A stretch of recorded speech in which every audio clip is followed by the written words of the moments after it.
चलिए आज का टॉपिक क्या है मेरा, व्याकरण। क्या है? व्याकरण, ठीक है ना। तो सबसे पहले यहाँ पर देखिए, व्याकरण में से सबसे पहले हम लोग जानते हैं कि भाषा क्या है। क्या है? भाषा के बारे में जानते हैं, ठीक है ना। भाषा के बाद उसके बाद भाषा के बारे में जानकर उसके बाद फिर किसके बारे में जानेंगे हम लोग? व्याकरण में, ठीक है। व्याकरण के बारे में, ठीक। व्याकरण का अंग के बारे में जानेंगे, ठीक। अब यहाँ पर जैसे देखिए, भाषा क्या है, भाषा क्या है, तो भाषा क्या है कोई बताइएगा। देखिए यहाँ पर क्या होता है, जिसके द्वारा मनुष्य अपने मन के भावों को, यानी कि कोई भी मनुष्य में के मन में यदि कोई भाव आ रहा है, ठीक है ना, यानी कोई विचार आ रहा है, एक भाव एक विचार कर सकते हैं, ठीक है ना।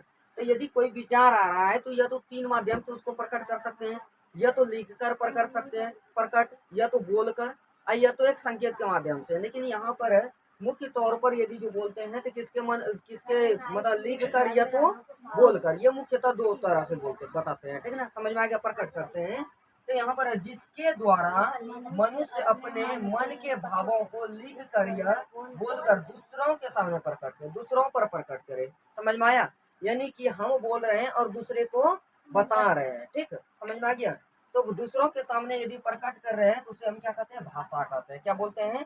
भाषा। तो क्या बोलेंगे, जिसके द्वारा मनुष्य अपने मन के भावों को लिख कर या बोल कर दूसरों के सामने प्रकट करते हैं, उसे भाषा कहते हैं। क्या कहते हैं? भाषा। भाषा का तीन प्रकार होता है। कितना प्रकार होता है? तीन प्रकार। भाषा को हम तीन प्रकार से व्यक्त कर सकते हैं, ठीक है ना। पहला नंबर मौखिक, दूसरा नंबर लिखित और तीसरा नंबर सांकेतिक। क्या होता है? सांकेतिक। समझ में आ गया। अब मौखिक क्या है, लिखित क्या है, अब सांकेतिक माध्यम क्या है, ठीक है ना। देखिए अब यदि मान के चलिए कि कोई चीज मेरे मन में भाव आया, ठीक है ना, कोई भी चीज के बारे में मेरा मन में भाव आया और उन भाव को हम बोल कर प्रकट कर रहे हैं। क्या कर रहे हैं? बोल कर यदि किसी के सामने प्रकट कर रहे हैं तो बोलकर प्रकट करना ही क्या कहलाता है? मौखिक भाषा कहलाता है। क्या कहलाता है? मौखिक, यानी मुख के द्वारा प्रकट करना, ठीक है ना। मुख से प्रकट करना ही मौखिक भाषा कहलाती है। समझ में आ गया। मुँह से मौखिक, मुँह से मुख, याद रहेगा इस तरह। मुँह से मौखिक, मुँह से मुख, यानी मुख से बोलकर जो प्रकट करते हैं उसे मौखिक भाषा बोलते हैं। क्या कहते हैं?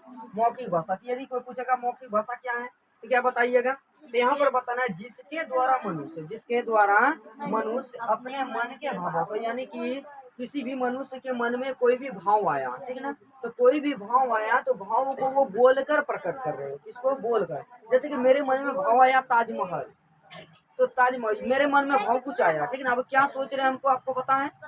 आप सबको किसी को पता है? नहीं पता है। लेकिन यदि हम उसको बोल दें, जैसे हम मन में आए सोचे ताजमहल, दिल्ली, आगरा, ये सब सोचे, तो ये सब हम बोले तब ना समझ में आया। यदि हम नहीं बोलते तो समझ में आता किसी को कि हम क्या सोचे हैं क्या नहीं सोचे? किसी को पता चलता? किसी को पता चलता नहीं। तो अपने मन की मतलब हुआ कि जो मन में अपने मन में जो भाव प्रकट किए हम, उस भाव को हम बोले। क्या बोले? बोले। तो बोलकर जो प्रकट किया उसी को क्या बोलते हैं? मौखिक भाषा। क्या बोलते हैं? मौखिक भाषा। ठीक समझ में आया। जैसे कि आप लोग अब बोलते हैं कि आगरा कहाँ स्थित है?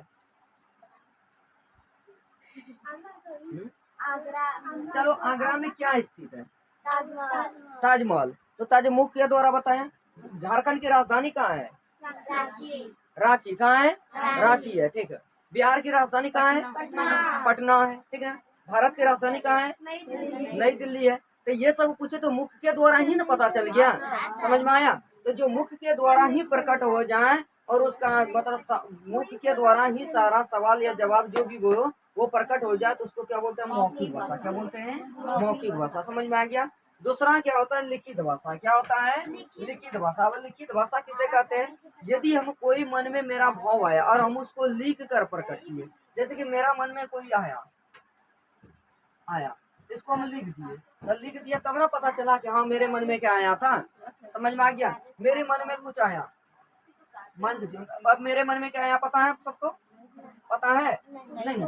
लेकिन हम कुछ सोचे, अब वहाँ किसे कैसे पता चलेगा? या तो बोलेंगे तब, या तो लिखेंगे तब, या तो संकेत के माध्यम से, ठीक है ना। अब यहाँ पर के मेरा मन में आया है,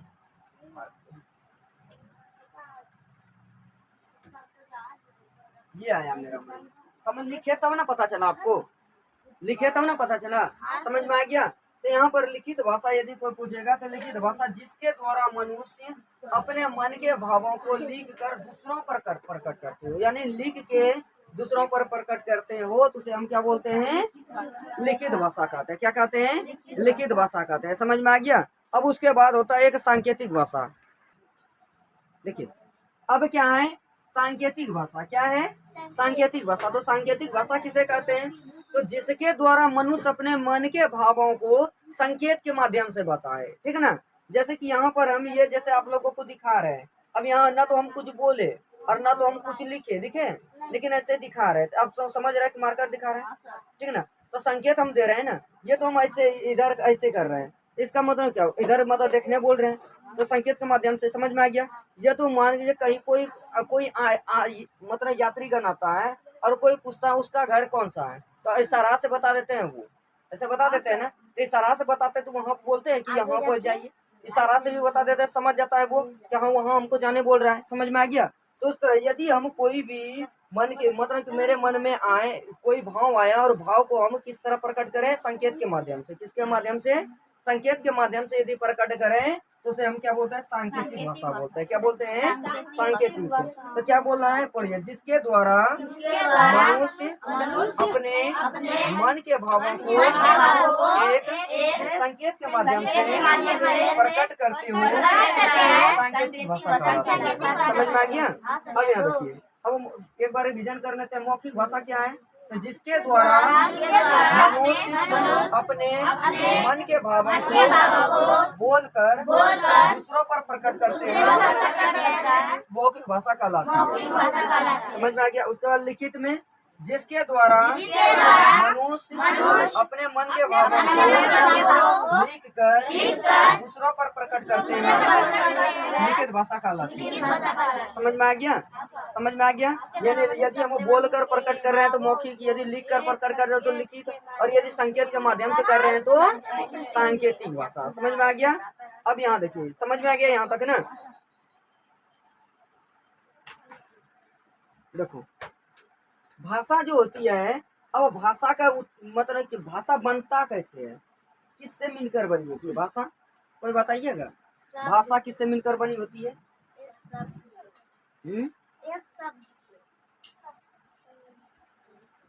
देखो भाषा जो होती है ये वाक्यों से मिलकर बनी होती है। किससे मिलकर बनी होती है? कोई भी यदि हम भाषा लेते हैं तो भाषा जो होती है वो किससे मिलकर बनी होती है? वाक्यों से मिलकर बनी होती है। समझ में? और वाक्य किससे मिलकर बनी होती है? अब बताइए तो। भाषा हुआ वाक्य से मिलकर बना, भाषा किससे बना? वाक्य से बना। तो वाक्य किससे मिलकर बना? बताइए, वाक्य किससे मिलकर बना? वाक्य जो बनता है ये शब्दों से मिलकर बनता है। किससे मिलकर? शब्दों से मिलकर क्या बनता है मेरा?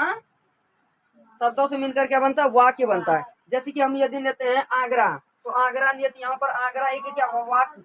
आगरा है तो एक शब्द हुआ आगरा, क्या हुआ? आगरा। तो ये शब्द हुआ, और यहाँ पर ये किससे मिलकर बना? वाक्य से मिलकर बना। और ये वाक्य जो बना ये भी शब्दों से, एक एक शब्दों से मिलकर बना। समझ में आ गया? एक एक शब्द से मिलकर क्या बना मेरा? वाक्य बना। एक एक शब्द मिलकर क्या बना मेरा? वाक्य बना। और वाक्य में मिलकर दो को चार को वाक्य ले लेंगे तो उससे मिलकर मेरा क्या बनता है? भाषा बनता है। क्या बनता है? भाषा बनता है। समझ में आ गया? किसी को कोई दिक्कत? ठीक है, चलिए अब चलते हैं।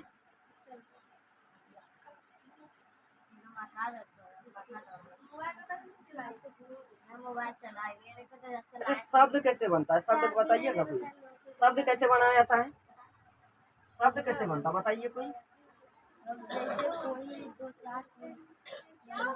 शब्द किससे मिलकर बनी होती है? कोई बताइए।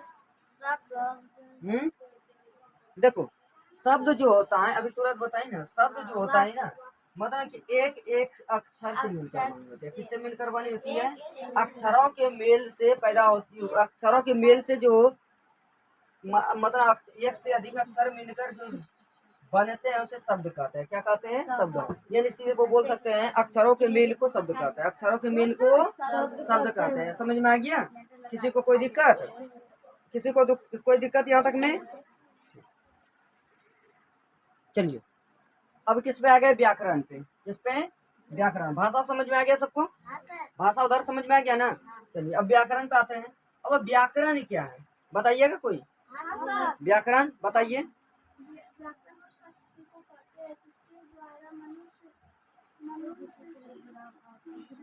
द्वारा ठीक है।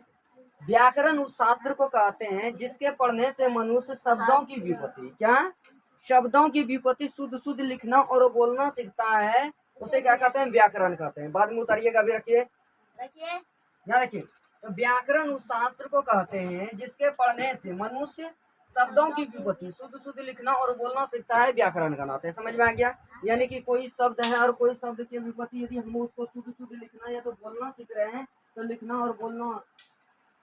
या बोलना सीख रहे हैं, तो उसी को हम क्या